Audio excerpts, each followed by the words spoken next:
जय गुरु जी संगत जी। यूं ही मेरा बचपन भी बहुत ही रिलीजियस मदर की गाइडेंस में हुआ। मम्मी रोज़ सुबह प्रभात फेरी के दिनों में तैयार होकर सुबह सुबह निकल जाते थे और मैं भी उनके साथ तैयार होकर चली जाती थी। तब तक यही था प्रभात फेरी का मतलब कि उठो, तैयार हो, खाना पीना हुआ, डांस ड्रामा हुआ और आ गए। फिर धीरे धीरे मालूम पड़ा कि इसका मतलब क्या होता है और फिर गुरुद्वारा बंगला साहब का रास्ता मिला। मम्मी बचपन से ही चिड़िया काटते थे और मैं उनके साथ हलवा प्रसाद खाने चले जाते थे। यूं ही गुरुद्वारे में और मम्मी की गाइडेंस में, रिलीजियस बैकग्राउंड में बड़े हो गए, मैरिज हो गई और इन लॉज भी आ गए, सरदार फैमिली ही मिली। और फिर उसके बाद में जैसे जैसे टाइम निकलता गया, गुरुजी की मेहरबानी से हस्बैंड भी बहुत अच्छे मिले, बड़ी अच्छी लाइफ निकली। इतने प्यारे प्यारे गुरुजी ने बच्चे ब्लेस करके दिए और फिर पता नहीं लगा कि कब मैं साईं बाबा से जुड़ गई। और साईं बाबा से जुड़ने का मुझे बाद में ध्यान आया कि शायद गुरुजी ही वो रास्ता मेरे लिए बना रहे थे कि उनके उसी द्वार की तरफ से मैं गुरुजी तक पहुंच पाती। 15-16 साल मैं रोज़ लोधी रोड के साईं बाबा मंदिर में जाती हाजिरी लगाने के लिए। मंदिर बंद भी हो जाता लेकिन फिर भी रात को चाहे 11 बजे 12 बजे गेट से मत्था टेक के अपना सारा दिन का दुखड़ा हंसी खुशी सब बाबा से बांट के मैं घर आते थे। और फिर पता ही नहीं लगा कि कब गुरुजी ने मुझे अपने चरणों में बुला लिया। यूं ही हमारे बच्चों की शादी फिक्स होने जा रही थी तो गुरुजी ने मेरी समधन को बोला कि जा मुंडे दी माँ लेके आ जा। माँ तो पहले कभी गुरुजी से मिली नहीं थी, लेकिन फिर भी मैं जब गई तो उस टाइम पे एम्पायर स्टेट में पहुंचे तो गुरुजी अपनी गद्दी के पर विराजमान थे। एक वाइट चोले में जैसे एक लाइट सी चमक रही थी और क्या उनका ऑरा था उस टाइम पे। मैं पहली नज़र में जैसे लव एट फर्स्ट साइट हो गया। इतने प्यारे हमारे गुरुजी और इतनी प्यारी प्यारी उनकी स्माइल और आंखें उनके चेहरे से हट ही नहीं पा रही थी, लेकिन फिर भी आंखें उन तक पहुंच भी नहीं पा रही थी कि उनका ऑरा ही इतना था। डिवाइन ऑरा को देखते ही रहते, देखने की मतलब आदमी कोशिश भी करे तो देख नहीं पा रहे थे, इतना ऑरा था उनका तेज। तो जैसे हम लोग माथा टेका, मैंने भी टेका, मैं तो पहली बार ही गई थी, फिर भी गुरुजी ने कहा कि चलो बैठ जाओ।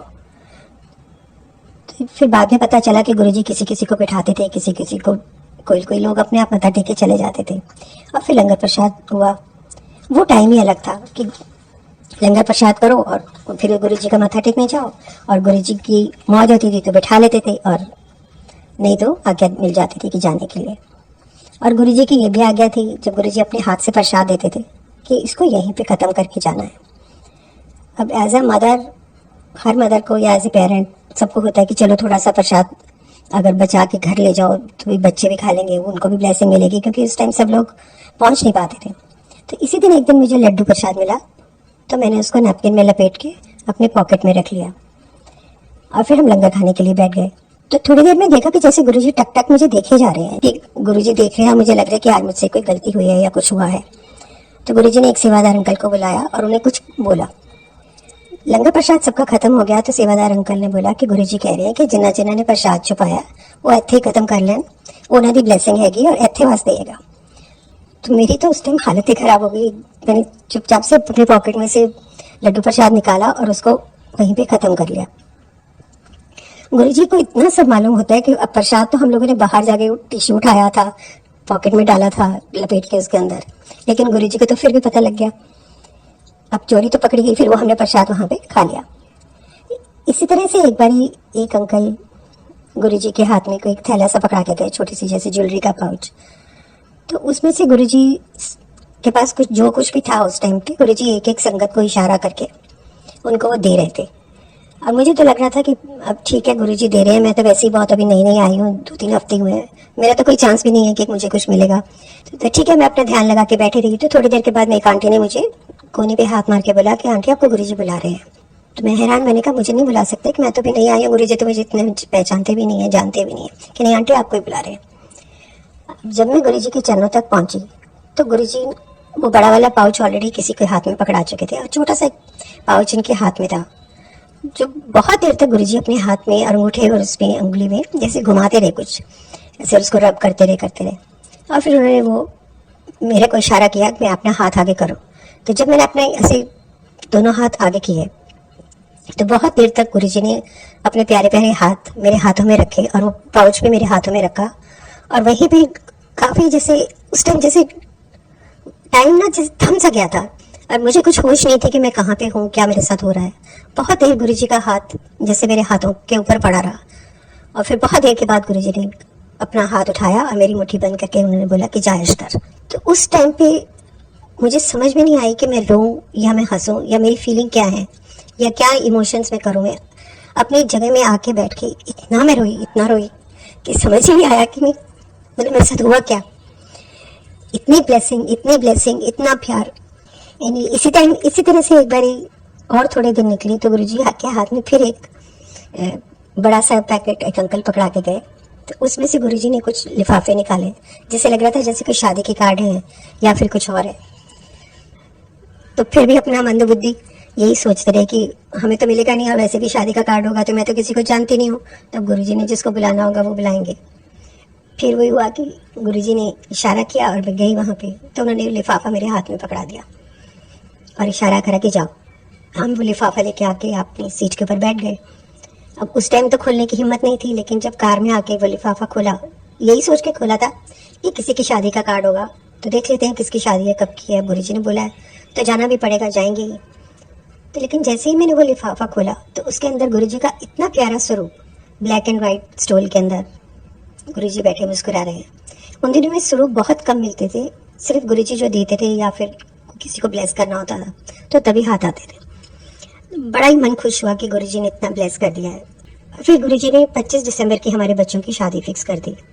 अब नॉर्मली क्या होता है, एज ए हिंदू हम लोग बिलीव करते हैं कि भी 13 दिसंबर या 12 दिसंबर के बाद शादियाँ नहीं करनी, तारा डूब जाता है, ये है वो है। लेकिन क्योंकि मेरे सारे रिलेटिव्स अब्रॉड रहते हैं और वो क्रिसमस हॉलीडेज में ही आ सकते हैं, तो मैंने गुरुजी को बोला ही था। तो गुरुजी ने कहा कोई गल नहीं, 5 दिसंबर जावे कर लेना। तो उन्होंने 25 दिसंबर की शादी फिक्स कर दी, क्योंकि उन्हें कोई वहम नहीं, ना रंग का, ना दिन का, ना तारे डूबने का, क्योंकि तारे उगाने वाले भी वही, सूरज उगाने वाले भी वही, तो वो कोई वहम में डालते नहीं किसी को। शादी भी बहुत अच्छे से हो गई।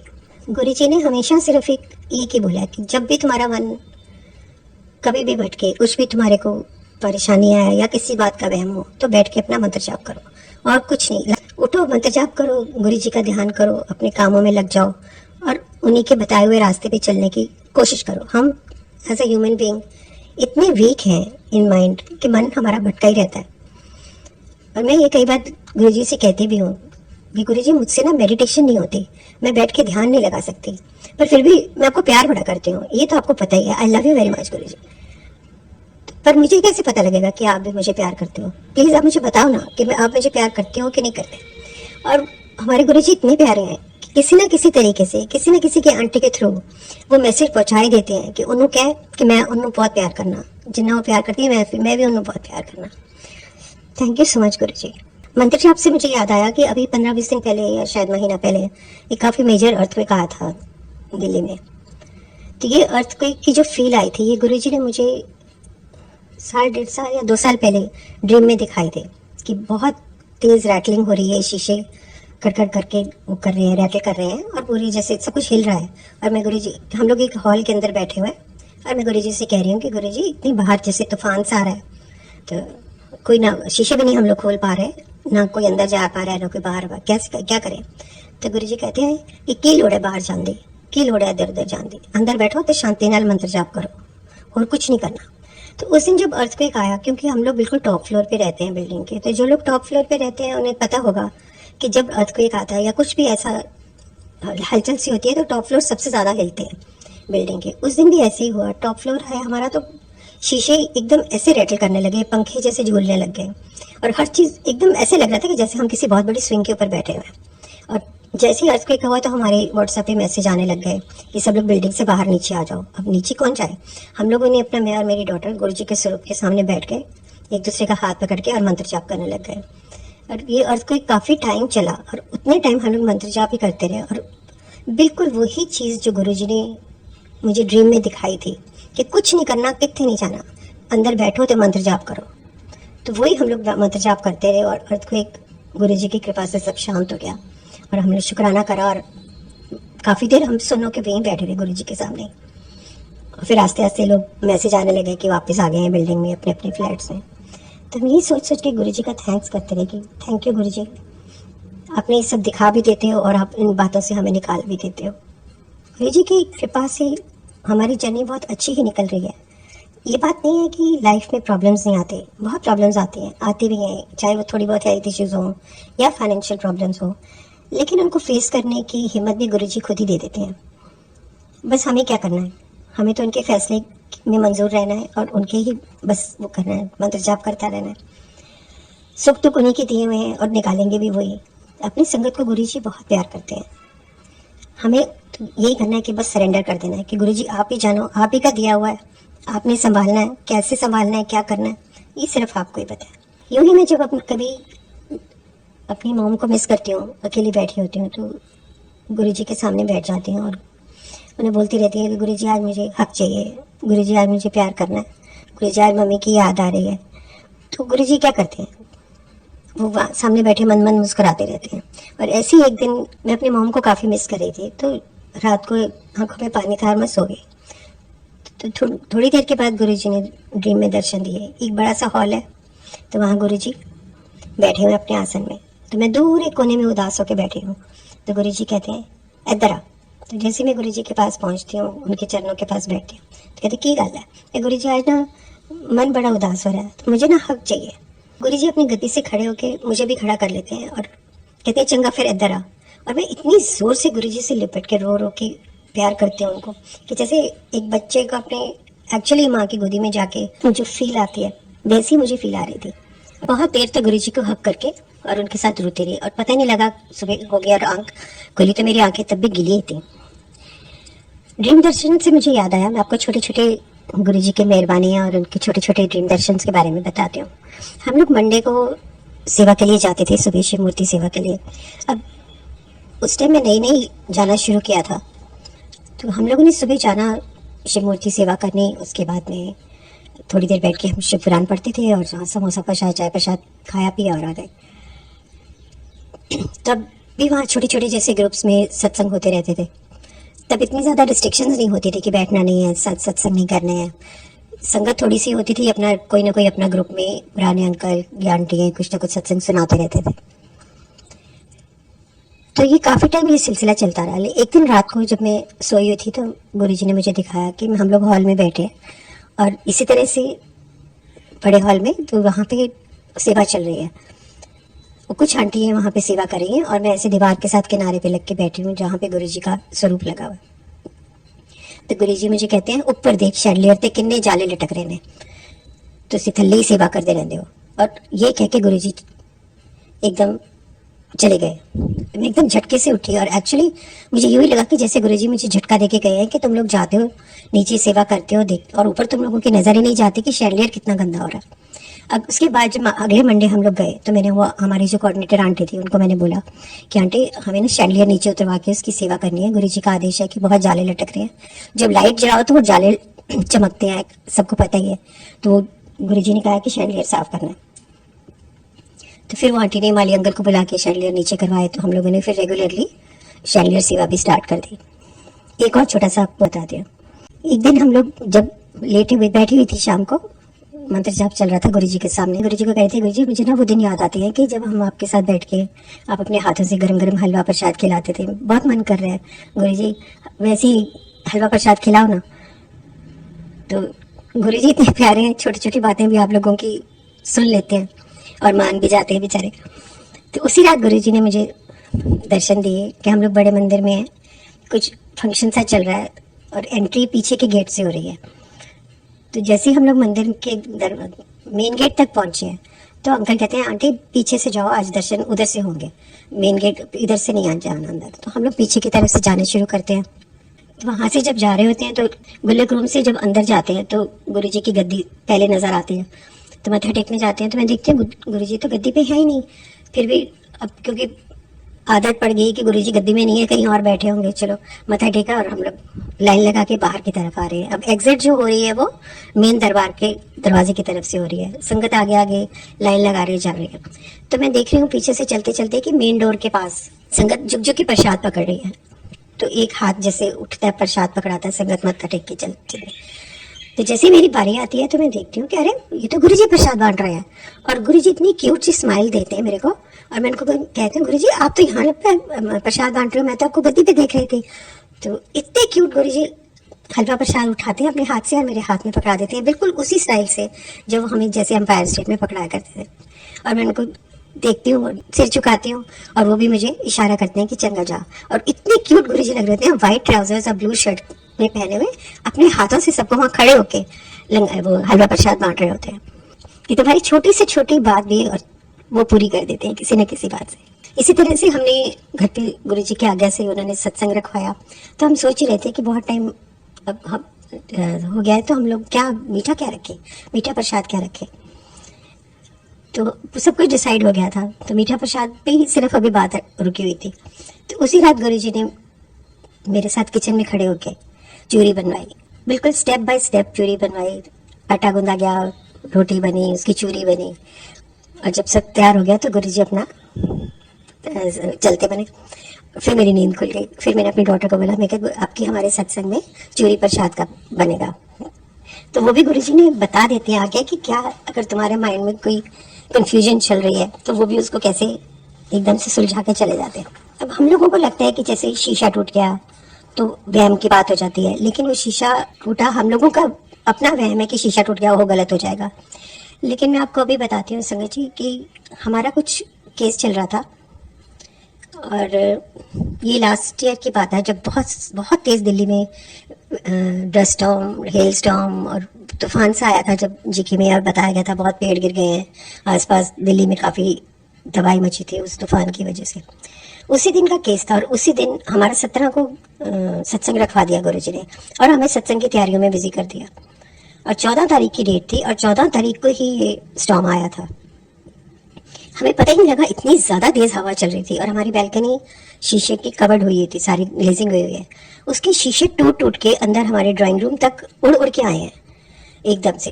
और फिर हम लोग उसी में इतने ज़्यादा जोन आउट हो गए कि हो क्या रहा है। लेकिन गुरुजी की कृपा से किसी को कोई चोट नहीं आई, कुछ नहीं हुआ। और जब वो स्टॉर्म निकल गया, जो कुछ टूटना था टूट गया, वो टाइम भी निकल गया।